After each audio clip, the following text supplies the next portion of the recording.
Hello everybody, thank you for joining me for another video, this time looking at the wonder that is Gobekli Tepe's Pillar 43. Pillar 43 actually presents one of the most intricate, complicated and mysterious pillars that appears at Gobekli Tepe. Many of the pillars at Gobekli Tepe are decorated and adorned with different types of animals, but they're usually isolated or maybe in some sort of configuration that looks a bit like a totem. But Pillar 43 is incredibly detailed and has, because of this, I think, drawn a lot of attention from scholars, from archaeologists, from some sort of, like crypto archaeologists, people who sort of speculate about what the purpose of Gobekli Tepe was, and then specifically this particular pillar. There's a range of interesting takes on this particular pillar, and I think some of them lend weight to the idea that Gobekli Tepe might have been an astronomical observatory, and that certain pillars and some of the T-stones were arranged in such a way that they had significance with the sky as it appeared in 10 to 11,000 years ago. And it's something that we take somewhat for granted in the modern world, but the night sky would have been the Netflix of 11,000 years ago. There obviously was very little artificial light, save for fires, the moon, and other objects. Otherwise, it was just celestial objects that really presented.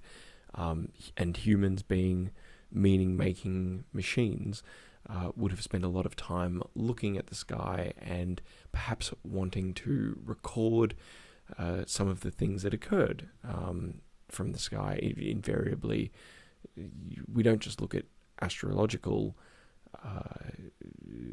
sources that might give rise to a desire to make a record. You could think of rain, you could think of snow, you could think of hail, you can think of the sun's life-giving rays, and you can think of other things that come from the sky, far more serious, such as comets, meteors, asteroids, those sorts of things. And it's from that perspective that I'd like to take a look at a piece that I've come across, written by Andrew Collins, and drawing on a lot of different scholarly works in relation to Pillar 43. I'm going to basically attempt to do some analysis of this piece. But it was written by Andrew Collins and Rodney Hale. I'll include the link in the description so that you can go and have a look at it. And I might borrow some of the pictures because I think they give a very interesting insight into Gobekli Tepe's Pillar 43. Okay, so without much ado, let's begin. This is Gobekli Tepe's Pillar 43, an astronomical interpretation. Andrew Collins and Rodney Hale are the authors. No feature at Gobekli Tepe has aroused more interest than Enclosure D's Pillar 43, particularly known as the Vulture Stone. Just recently, it has become the focus of worldwide attention, with claims in a peer-reviewed paper that its relief imagery is a detailed snapshot of the night sky on that day in the year 10,950 before Common Era, when the Earth was devastated by a comet impact. Although finding favour among science journalists, these ideas have received cold reception from the archaeological team responsible for excavations at the site. So what is really being conveyed by the pillar's compelling imagery, created as much as 11,500 years ago? Does it really show the moment of a comet impact, or could this be a much more realistic solution to this baffling mystery? Ancient Mysteries writer Andrew Collins and chartered engineer Rodney Hale take a fresh look at this subject, realising the key to understanding Pillar 43's astronomical nature is the ball over the left wing of the principal vulture, shown among its carved relief. Almost certainly it represents the northern celestial pole, long seen in shamanic tradition as the hole in the sky, through which human souls could access the upper world, with its knowledge it becomes clear that the pillar's carved relief is a multi-layered signboard created to aid the soul's journey from its physical environment to the land of the dead. So just pausing there very briefly, much is made of these curved stones that have been found at Gobekli Tepe and Karahan Tepe. Some of the more sort of fringe archaeologists and writers speculate that these are what are called soul holes, or that they have something to do with the desire for the soul to move from this world to the afterlife. That's something to bear in mind, and it will probably come into play during this article. Identifying the pillar's main vulture is always going to be central to this debate, a realization that has preoccupied the minds of every investigator who has examined the stone since Spanish archaeoastronomer Juan Antonio Belmonte identified its carved scorpion as a representation of the constellation of Scorpius. The vulture's close proximity to the scorpion has suggested to some that it is Sagittarius, while to others it is Cygnus. Yet theories are simply theories. Just because a relief might look like an asterism known to the Mesopotamians or ancient Greeks does not mean that the match has been proved. More substantial evidence is needed to take the matter further. In the case of Pillar 43, this must include, for instance, the suspected construction date of enclosure D, within which it has presumably stood since the time of its manufacture. Knowing this can help better determine what the Gobekli Tepe builders actually saw when they looked up into the night sky. Radiocarbon dating of organic materials removed from the walls of this installation offer a series of dates in the range of 9,745 to 9,314 before Common Era, implying that its construction took place sometime between 9,600 and 9,500. Points of coordination. Aside from the vulture, scorpion, and several other strange creatures seen on both the head and the stem of Pillar 43, two other key features within its carved relief could provide fixed points of coordination between the skies of 9,600 before Common Era and the positioning of any astronomical figures shown as carved relief. These are the horizontal dividing lines between the head and the stem and the ball above the wing of the vulture. Those who interpret the vulture as a representation of Sagittarius identify this circle as the sun. Yet, if the Gobekli builders had wanted to depict the sun, they would have ensured that there was no ambiguity as to what the observer was seeing when examining the pillar's relief imagery, especially as filled circles were regularly employed at prehistoric sites across southern Anatolia to represent the human soul. Just breaking from that here, one of the theories that was presented to me when I was attending Gobekli Tepe was that this particular pillar doesn't represent a interpretation of the night sky as it appeared 10,000 years ago, but rather this particular pillar represents a sky burial. You may be aware that sky burials are a practice of a range of different religions that may have been in this region at the time, depending on when they originated. But one such religion is Zoroastrianism, holds all 5 elements to be sacred. So fire cannot be used to dispose of a corpse, the corpse being unclean. Fire cannot be sullied with a corpse because fire is sacred. It cannot be placed into water, for instance, like Hindus do at the Ganges, because water is sacred. It cannot be buried in the earth because the earth is sacred. And really, at a certain point, all it leaves you with are these sky burials. So Zoroastrians will practice leaving the body of a departed loved one in an open space, often at the top of a spire, and will allow carrion or birds to come and eat the decomposing body. And that was the theory that was put forward to explain the Pillar 43 by the guide that we used when we went to Gobekli Tepe. Now, that kind of answers two questions. One, what was the purpose of Gobekli Tepe? Because no one's entirely certain. And two, what does this pillar depict? Now, coming back to this paper, a more plausible explanation is needed. One that also makes sense of the ball's possible role as the disembodied head and soul of the headless individual at the base of the pillar.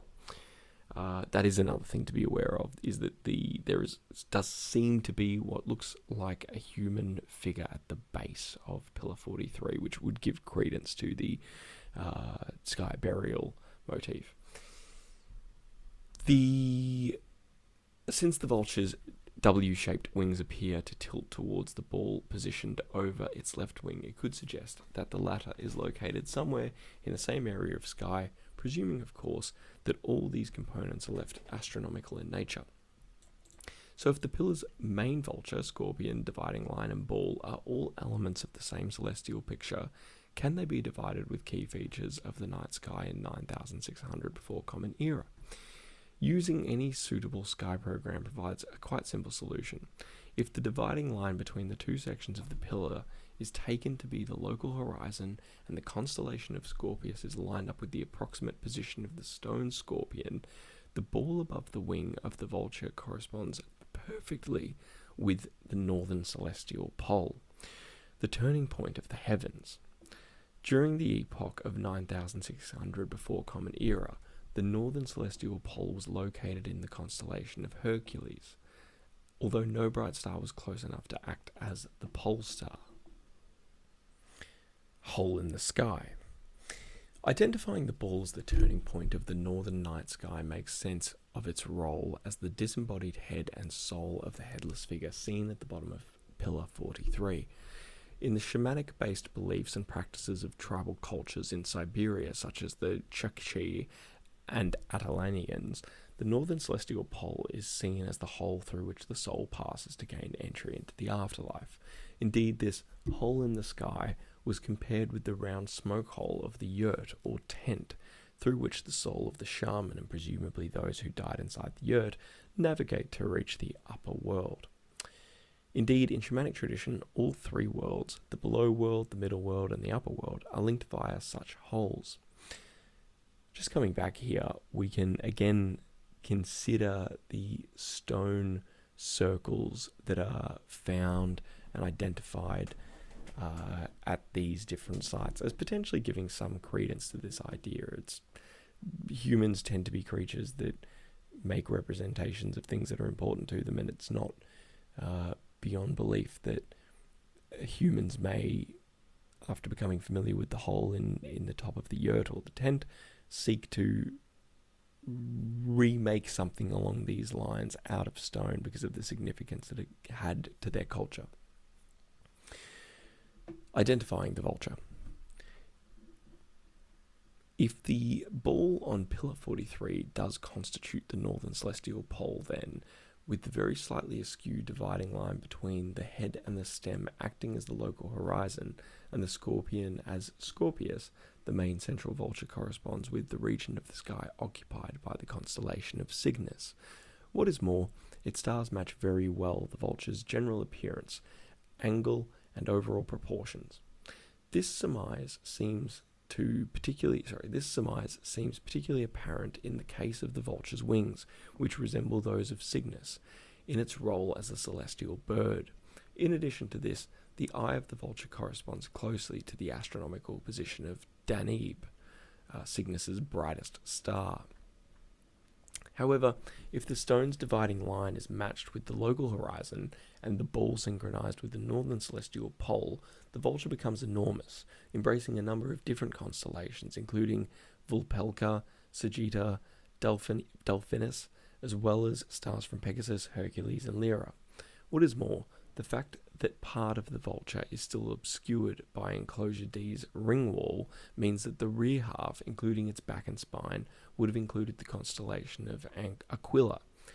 In this manner, Pillar 43's vulture embraces all three constellations whose brightest stars, Danube in Cygnus, Altair in Aquila, and Vega in Lyra, form what is known as the Summer Triangle.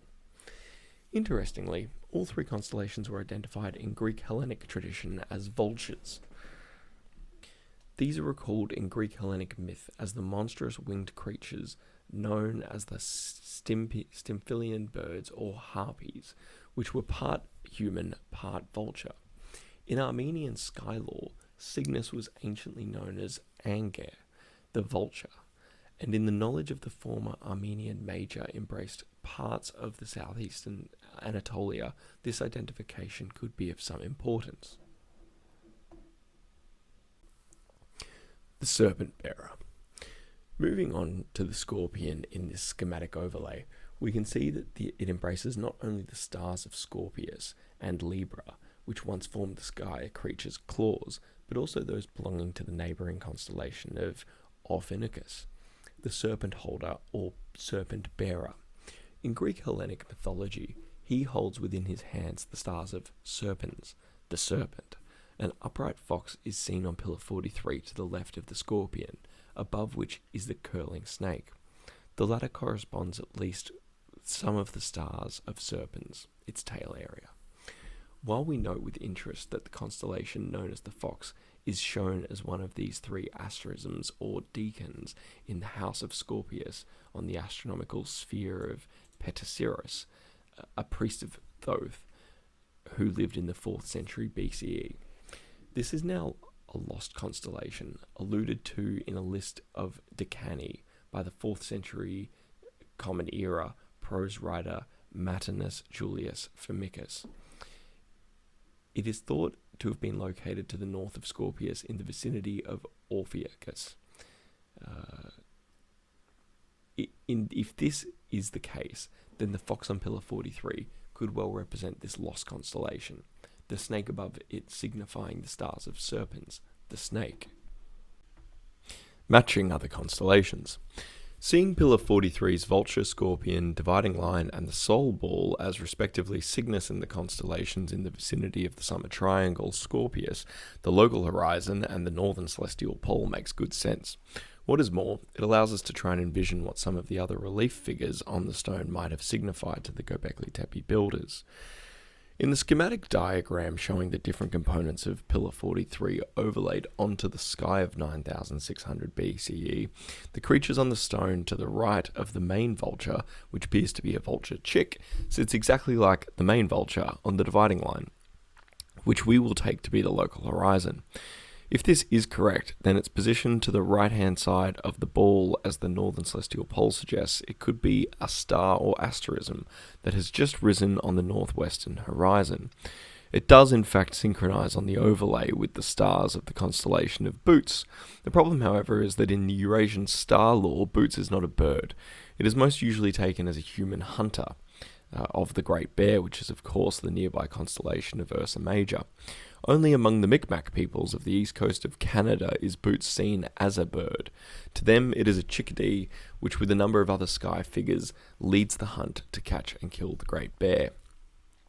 Nothing here explains the vulture chick's correlation on the overlay with the constellation of Bootes, nor can sky lore explain apparent correspondences on the schematic overlay between the relief of the flamingo and the stars of both Draco, the celestial dragon, and Ursa Minor, the little bear, or between the bird-headed snake and some of the stars of Ursa Major. Indeed, there are no known sky figures matching either the flamingo or any bird-headed snake.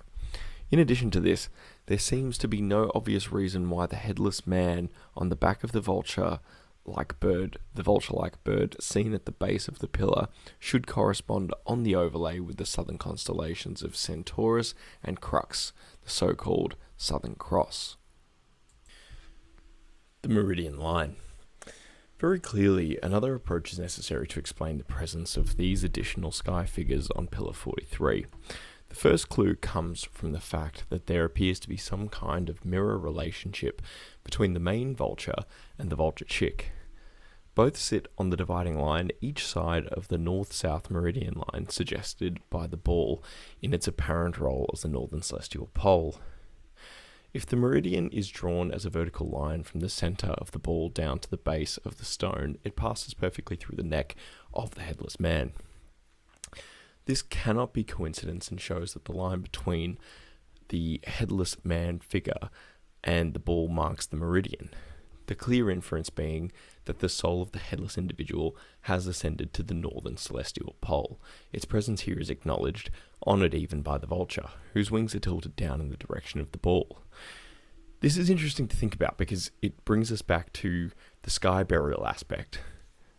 It's possible that there is both a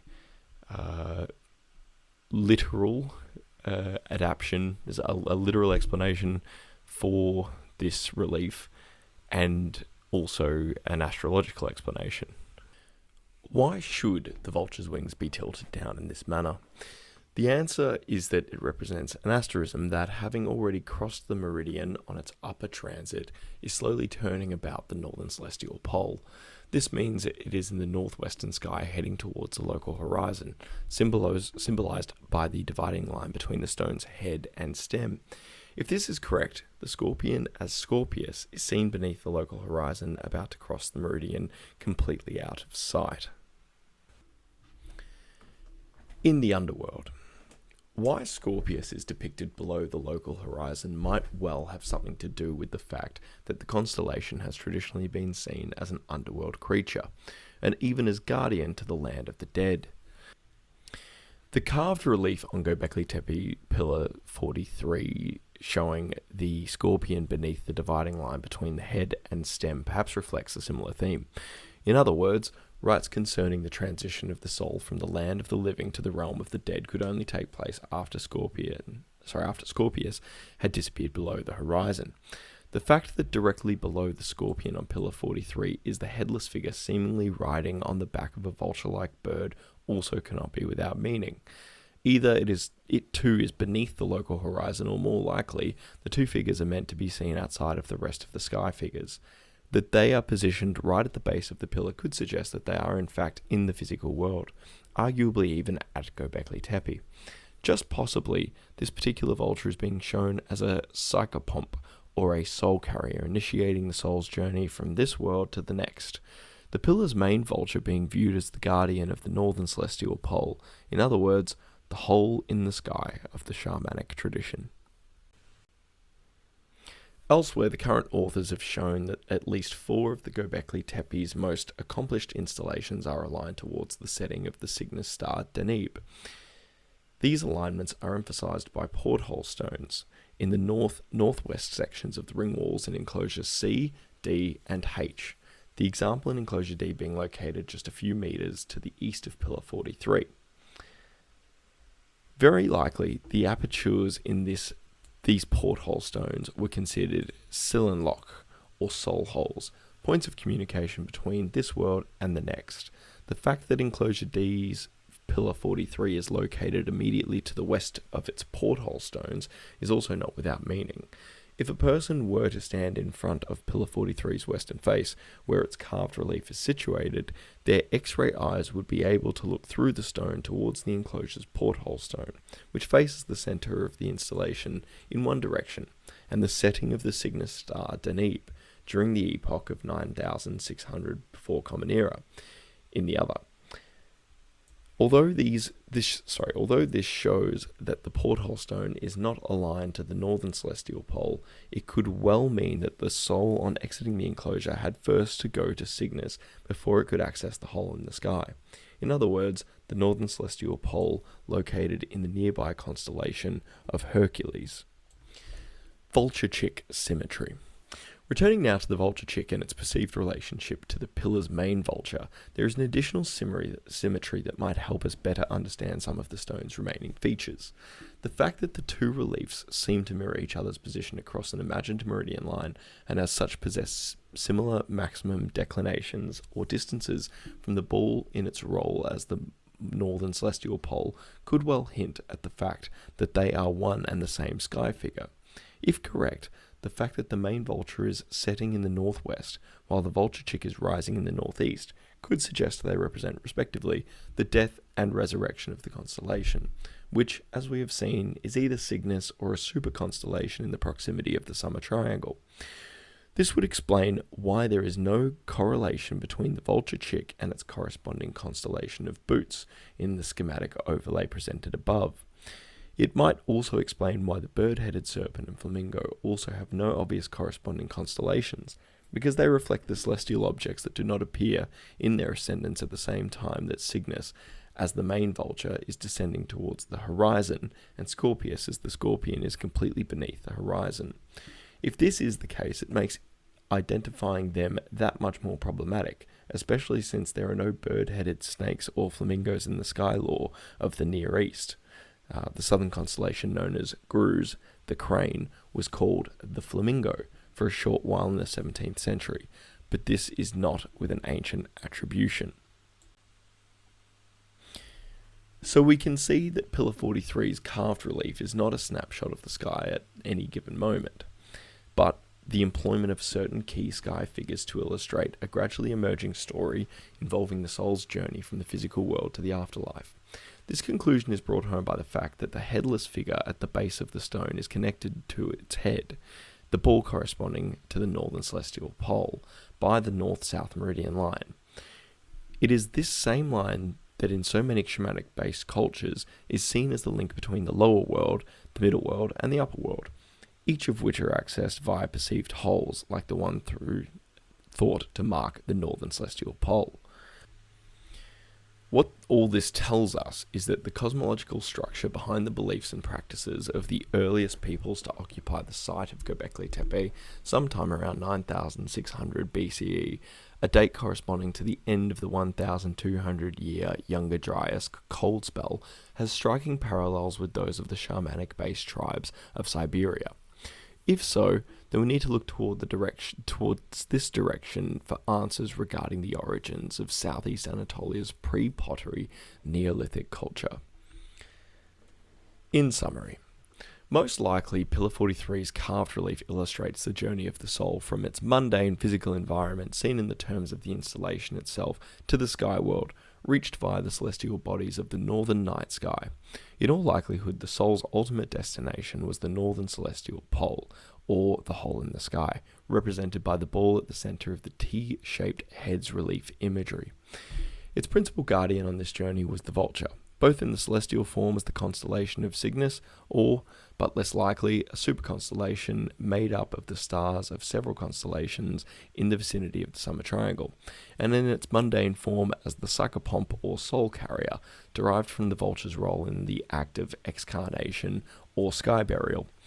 Highlighted also is the role of the scorpion, the constellation of Scorpius, as a presumed inhabitant of the lower world, was ever ready to consume the soul on its hazardous journey to the afterlife.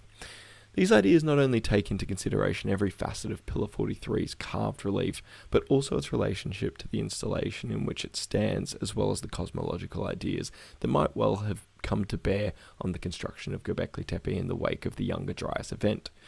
We therefore believe that they make far better sense of interpreting the arbitrary elements of the stone's carved relief as a snapshot of the moment when the comet impact devastated the world over 1,300 years before the creation of Gobekli Tepe.